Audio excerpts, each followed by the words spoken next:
Now moving to the race for U.S. Senate, a seat vacated by Senator Daniel Akaka, Congresswoman Mazie Hirono came out on top of this weekend's primary with 56% of the vote, beating former Congressman Ed Case.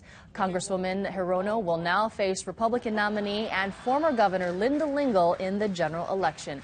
It's a rematch of the 2002 election when Lingle defeated Hirono in the governor's race. And joining us this morning is Congresswoman Mazie Hirono in studio to talk about more of her campaign. Good morning. Good morning. Thank you so much for joining us. It's always good to see you. So it's exciting for folks watching in politics. It's rematch time between you and Linda Lingle. What are you doing differently this time around? When Linda Lingle left the governorship, her approval ratings were really low, and this is why there's already been over $1 million spent, including $750,000 from the U.S. Chamber of Commerce to reform her image. It's what I call the extreme makeover. So this is not the same election. I've won my last 3 elections, including this most recent one. So going forward, this is a really critical election for Hawaii and our country. And what's at stake is really the control over the U.S. Senate. This is why the Republicans consider Linda Lingle their #1 draft pick to help them gain control of the U.S. Senate, for which they only need 4 more votes. They're counting on Linda to be one of those 4. And what that would mean for Hawaii would mean that they would repeal Obamacare and thereby harm millions of seniors and young people who are already benefiting from Obamacare.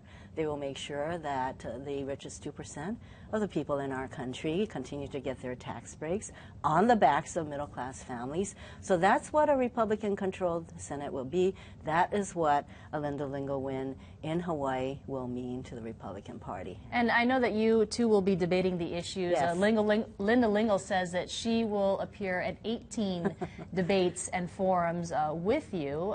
How many have you committed to at this point? Well, I said on election night that I called upon her to debate in a statewide way. And you know what? People in Hawaii are working hard. A lot of them have more than one job.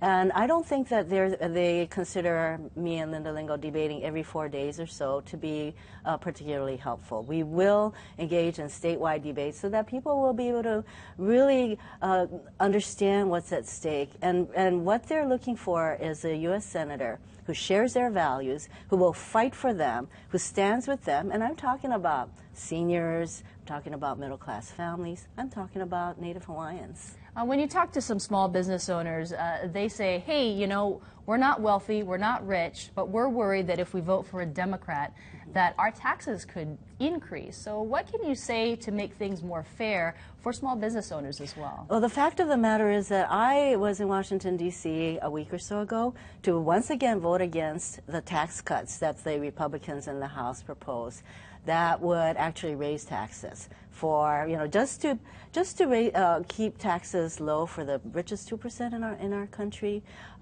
They would raise taxes for 25 million people, including small businesses. So instead, I voted for President Obama's tax plan that would keep taxes from rising for 98% of the people in our country, 97% of small businesses.